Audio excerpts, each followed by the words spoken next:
with the rest of the world. Which leads to the second part of the public baptism. Expect persecution. At the point that you say, my allegiance is with the kingdom of God, not with the U.S., not with Russia, not with any other nation, not with any principality or power, well then you had better expect those principalities and powers to react. Anabaptists often spoke of the three baptisms: the baptism of the Spirit, which is the interchange; baptism of the water, which is the public sign; and baptism of the blood, which is the persecution that follows. To put it another way, if we really believe that we are called to follow in the footsteps of Christ, and we believe that that path leads you to the cross, or led him to the cross of suffering and death, then we should expect nothing less. Next, baptism is a symbol of an interchange that leads to a public commitment. This is probably the one place, the one belief that puts us most different from other denominations that baptize infants and small children. Mennonites strongly believe that in order to be baptized, it requires a thoughtful, intentional, free choice. And in some ways, it's not just that you really want to be baptized, but it's that you've really weighed the consequences of doing that. It can't be forced in any way, shape, or form, because we believe that that just goes against what the gospel says.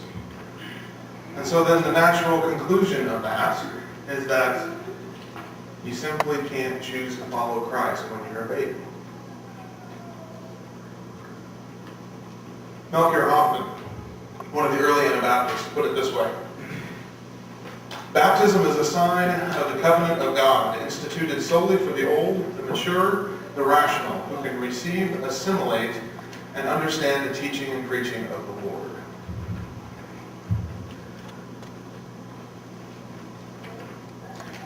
Baptism is a symbol of an interchange that leads to a public commitment to follow Christ. Mennonites have another core belief of Mennonites is that of discipleship. Having faith has real consequences. It means following the path of Christ. The changed spirit may be the foundation of baptism, but any interchange requires that public sign.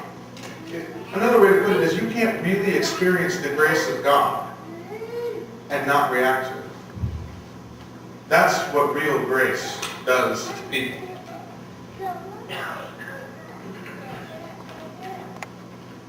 Now, that being said, that discipleship is a core part of baptism, that it means living in a new way.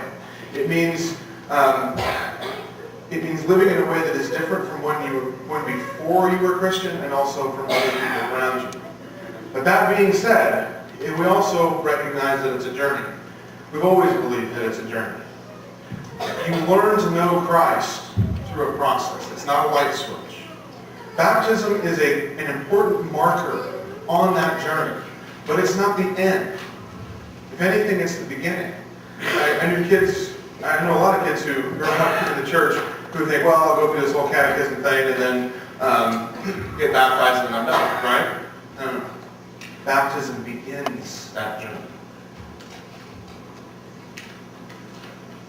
Hans Denk has a great quote. Hans Denk was another early Anabaptist.